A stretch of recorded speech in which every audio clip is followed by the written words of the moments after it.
mata, ilong kagbaba. Magsunod sa physical distancing.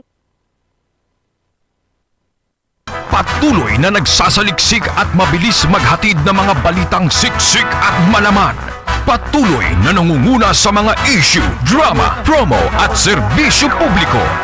Ito ang Bombo Radyo Bacolod, ang pambansang radyo ng Pilipinas. Paradyo Bombo! Bombo Radyo Bacolod. Number 1! Paradyo Bombo! Philippine Standard Time, 44 minutos ang nakaligad sa dakna ang alas 6 sa aga. Welcome diri sa pagpangalagad sa Bombo Report Second Edition adlaw sang Sabado, petsa 16 sa bulan sa Oktubre sa tig 2021. Ikatatlo na nga adlaw sang Sabado sa kanapulo nga bulan sa mga year 2021. 70 dias na lang ang nabilin antes ang adlaw sang Pasko. At napag-abi-abi sa ating mga kauturan na diri sa maya syudad sang Bacolod sa bangman na probinsya sang Negros Occidental, sa bilog nga Negros Island, sa bilog man nga Western Visayas, sa ring man nga bahin sang kalibutan nga nakatutok na pinaagi sa Facebook Live sang Bombo Radyo Bacolod. Welcome diri sa pagpangalagad sang Bombo Report Second Edition. Sa mga aga mangin kaupod ang iwalagad si Bombo Erdin Bayonita. Kita asala sa siya tayo ang atak na sa mga aga sa pagdulong sa inyo sa dugang mga balita lokal, mga nabalaga sa ato ng mga police station sa diri sa may syudad sang Bacolod, kalakipan na sa may probinsya sang Negros Occidental. Kasunod sa ning pila ka mga resellers nga nagreklamo sa alleged nga pag-scam sa ila sa ning residente sang Purok Somil, Barangay Bata, diri sa ato na sa may syudad sang Bacolod si Zaila Maria Dalida. Mayroon sang pahanumdom ang pila ka mga ahensya sang gobyerno parang hindi ni masulit pa, and mayroon man sang giya ang mga biktima kung ano ang pwede nilang himuon.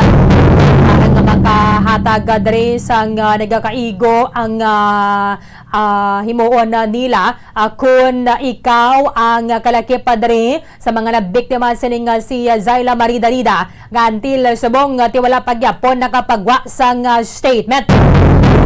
Pantay nila mga nataga diri sa may Bacolod City and province of Negros Occidental ang mga biktima, batang iban halin pa sa may area sang Luzon. Man ang makadango pa sa may National Bureau of Investigation, and then meron subong sang reminder diri ang Bacolod City Police Office. I-check natin with Bomoliani Zil Minardo. Bomoliani sa report. Come in. Yes, so nagpapadugdog din ang ating city director. Bacolod City Police Office nga si Police Lieutenant Colonel Thomas Joseph Bomber Erlen Police Martir. Colonel. Yes, Police Colonel Thomas Joseph Martir nga dapat Bomber Erlen maging aware gid kita sa mga social media o kon sa ginatawag nga scamming o kon na scam Bomber Erlen nga kung sa diin likawan ginaton ini nga mga buluhaton, kaga aware kita sa ginaobra ta Bomber Erlen, hindi kita magpadala-dala no nga mga pumuluyo sa mga nami nga pang-enganyo sinisang mga nagabaligya ilabi na gid sa online selling Bombo Erlen. So ang pwede ini magapasakaan sa kaso nga kana malakip sa anti-cybercrime law, ilabi na gid ang sa online selling nga mga nagapang-scam Bombo Erlen kay ginapasiguro gid ini nga dako gid ang epekto o kon ang kaso nga maipasaka sa nagapang scam man Bombo Erlen nga katapo o kana pumuluyo no sa iban pagid nga mga persona Bombo Erlen kay ti sa subong kapigado na nga daan amo pa ni ang ila ginapang obra, so ginapasiguro gid ni Police Colonel Martir nga pwede gid sila madagdagan sang kaso nga anti-cybercrime law Bombo Erlen kay any transaction nga through computer o kon technology Bombo Erlen pwede malakip sa anti-cybercrime law Bombo Erlen. Kag kon damo gidadara sa mga waynibla na bayaran, as yun sa gina-request man lang nila is refund Bombo Lian, pwede Yes, gidara Bombo. ang large scale estafa. Yes, Bombo Erlen. Magkatililingo ba na lang bala ang ining mga victims? Yes, sa Bombo Erlen. So dapat kita man mismo nga mga pumuluyo aware gid kita sa ginaobra naton kaga hindi gid magpadala-dala aton gid nga checkeron kung inabalang manugbaligya legit o kung wala sa mga kamalamalahan Bomber Arlene nga ginaobra. Bomber Arlene para Balan sa mo, dugang pero nga ng ilan ng pagkumbinsi man bala. Kag pagkuha sang trust sang customer, kasi syempre sa una mo tong order may gina-deliver.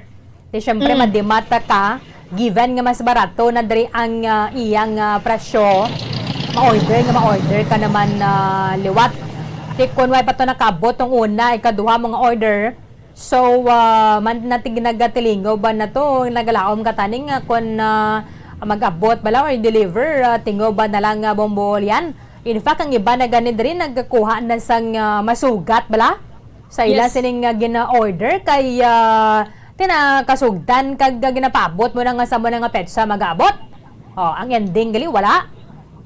Amugad Bomber Arlene, so dapat checkeron ginaton ang ginabaklan taman Bomber Arlene kay kung dapat matingala na ta kung ang sa iban tamaan gid kanubo ang presyo nga ginahatag nila Bomber Arlene kumpara sa iban pag nga supplier o kung na seller kay te hindi man gid na sila nga kung ganegosyo ka tamaan gid kanubo ang imo nga baligya Bomber Arlene, so dapat sa dira pa lang Paano ka na matingala na ta Bomber Arlene. Ginansya, no?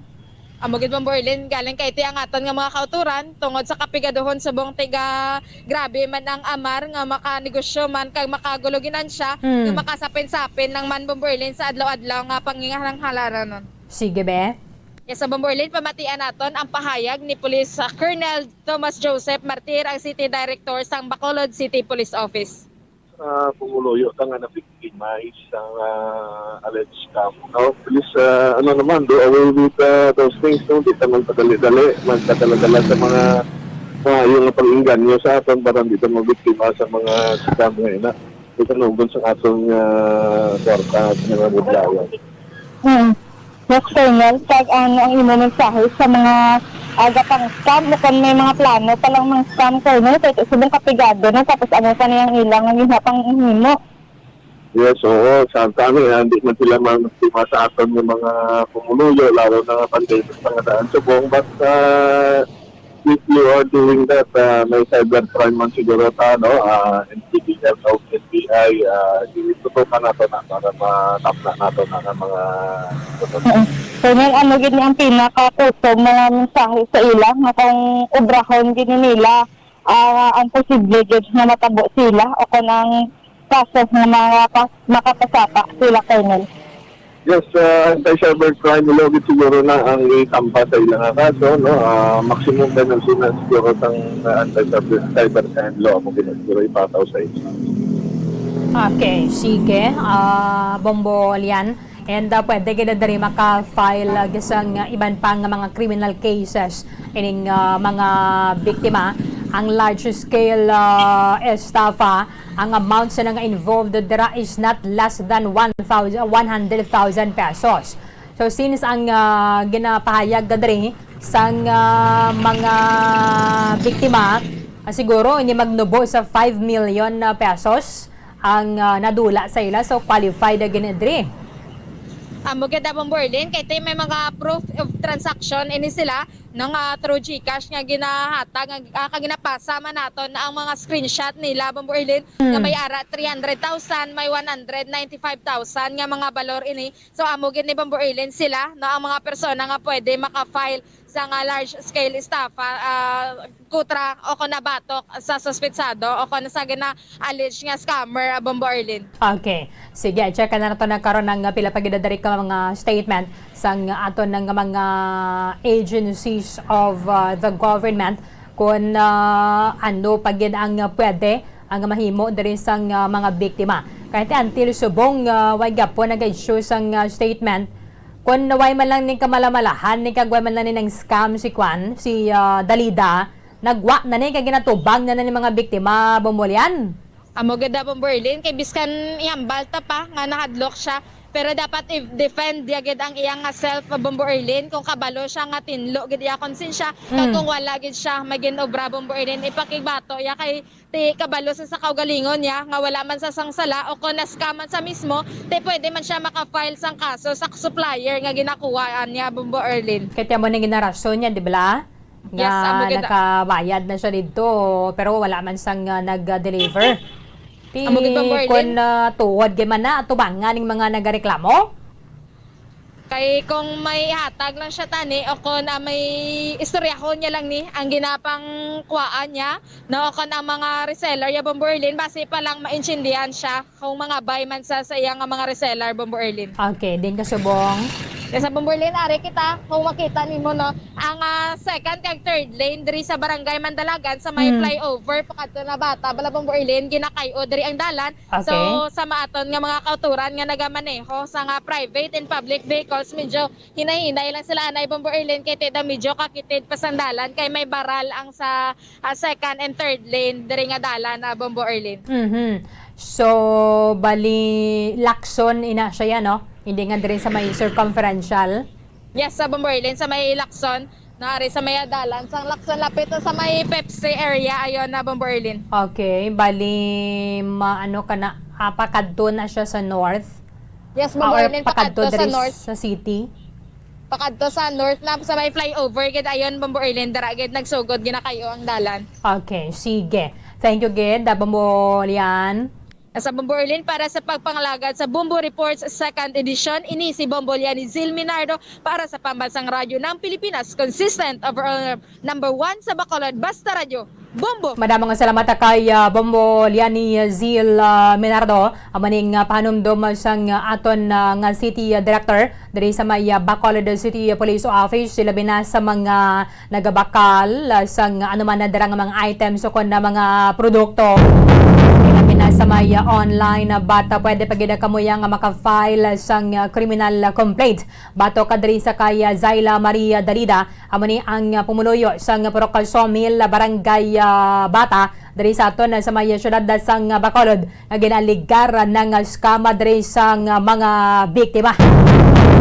Karon sa bombohanay big time mangin kaupod nato ng aton nga provincial director diri sa Department of Trade and Industry Negros Occidental. At least magiyahan ni kung ano pagid ang pagaymuon sining mga biktima ni Dalida nga ti kahapon na nag-issue man actually diri sa nga statement ang yan sining Iloy pero daw hindi man mapatihan. Ano kay posible mamala sa mga ginambal sa nga Iloy muna ano nagada nga ikaw nagadang Iloy kapag kaya ka balo ko na din mo sa nga bata no?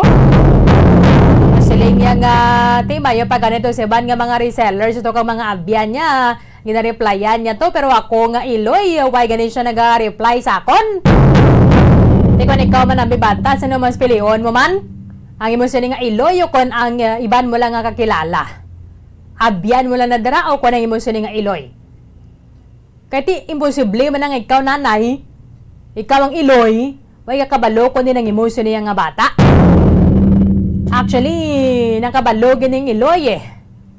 Kaya sisiling niya ganito, isang Lunes, so nakiboto man lang kami nga mayarasang nag-post na sini sa may social media, tingin pangita kong bata ko din. Parang makompronta abe. Mapamangkot ako ano ang anong kamatuoran abe?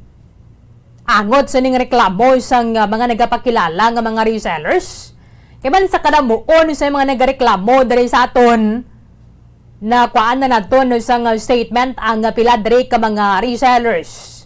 Ay makaduluoy man ni bala because kalabanan na diri sa ila ang mga minor de edad sa paghinga mo man balang makabulig ka sa imo nga ginikanan o kon sa hubin pa lang yang edad, sa hubin pa lang nga paminsaron, makabalon na sila paano magpangita sang kwarta.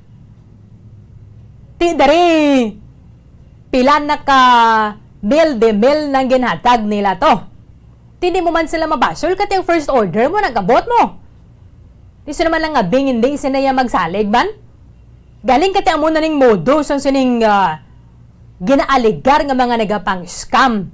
That is why nga bukas sa gyapon ng aton nga istasyon nga magkuha diri sang statement kay Dalida.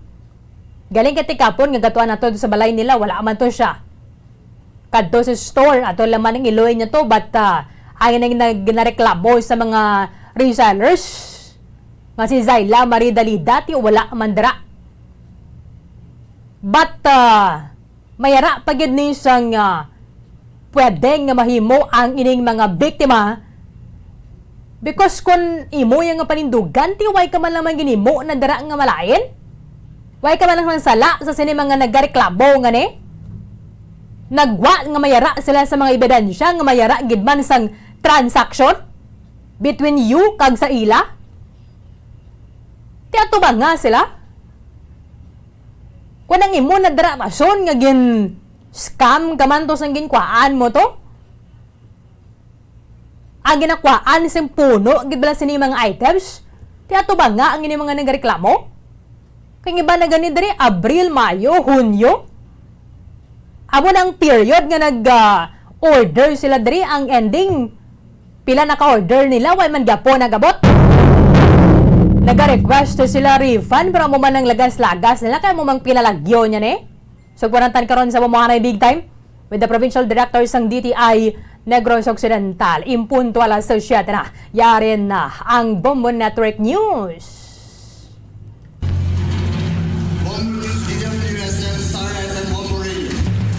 At ngayon, ang inyong tagapagbalita. Magandang umaga Pilipinas, anumang oras sa buong mundo, narito ang Bombo Network News Morning Edition, Oktubre 16, 2021. Napapanood din tayo ng live sa Facebook at YouTube channel ng Bombo Radio Philippines. Sa ulo ng ating mga balita, Department of Health pinapakalma ang ilang sektor sa bansa kaugnay sa bahagyang pagluluwag sa mga COVID restrictions simula ngayong araw, lalo na sa Metro Manila. Monitoring teams naman sa mga syudad sa National Capital Region naka-activate na, habang ang DTI naman pinayuhan ng publiko na tangkilikin ang mga may health safety seal na mga establishmento. Samantalang mga mayors naman sa Metro Manila magpupulong muli para magkaroon pa ng iisang patakaran sa pagbayag na rin para sa mga bata na makalabas ngayong nasa Alert Level 3. Ang Commission on Election naman inanunsyo na palalawigin pa nila ang oras na isasagawa ang voter registration. Samantala sa politika naman, maaaring ituloy pa rin daw ni Presidential Spokesman Harry Roque ang pagtakbo sa pagkasenador. Hiling naman ni Senate Minority Leader Drilon sa kanilang 5 mga guest candidates huwag mag-endorso ng ibang presidentiables. Nasa mahigit 1,000 na mga bata ang naturukan na ng COVID-19 vaccine sa unang araw ng pagsisimula ng pagbabakuna ng gobyerno. Sa international news naman, mahigit 30 namatay sa nangyari na namang pambobomba sa isang mosque doon sa Afghanistan. Sa United Kingdom naman, marami ang nasyak sa pagkamatay ng isang mamabatas matapos daw saksakin. At sa sports news naman, usap-usapan naman ang pag-eksena ni Jimwell Pacquiao, ang anak ni Manny Pacquiao na nagsanay kasama ang pound-for-pound king na si Canelo Alvarez.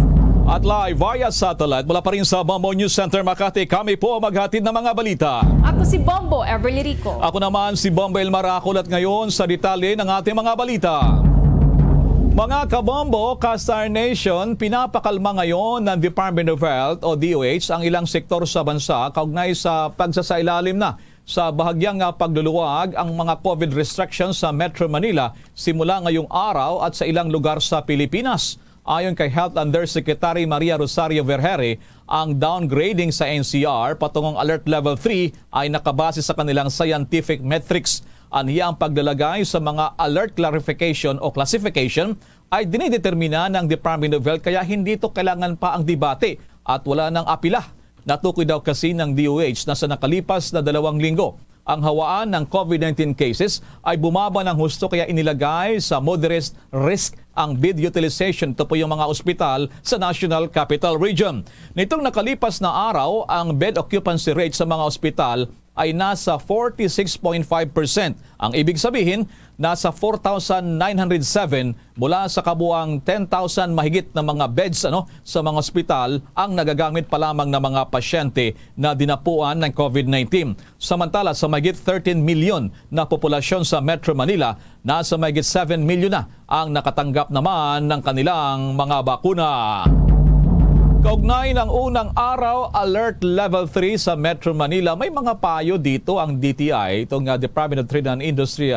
At ginarin ay gagawin nilang hakbang para mapanatili pa rin yung minimum health protocols sa kabila ng bahagyang pagluluwag po.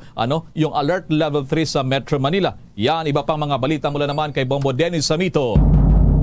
Hinimok kayo ng Department of Trade and Industry ang mga kababayan natin na tangkilikin pa rin at i-observe yung kanilang mga ipinapatupad na health safety protocols. Dito kasi Bombo Elmar, Bombo Ever ay may mga nilalagay na sticker doon sa mga compliant ng mga establishmento. Ibig sabihin yung kanilang mga crew ay fully vaccinated at malaking bagay umano ito para matiyak ang kaligtasan ng mga pumapasok ng mga guest sa mga establishmento, lalo na yung mga lugar ng kainan at gayon din yung mga salon at mga kahalintulad nito na sa kasalukuyan ay unti-unti na ngang niluluwagan. Bombo Elmar, pinapayagan na ang pagdaragdag ng kanilang mga kliyente sa mga lugar na ating tinutukoy, pero iiral pa rin yung mga paghihigpit. Meron pa rin gagamiting scanner ng kanilang temperatura, may mga pipilapan pa ring forms. Yung iba ay gumagamit ng QR code bago makapasok doon sa mga establishmento. At yan ay bahagi pa rin ng minimum health protocols na pinapairal. At syempre, pagdating mo sa loob,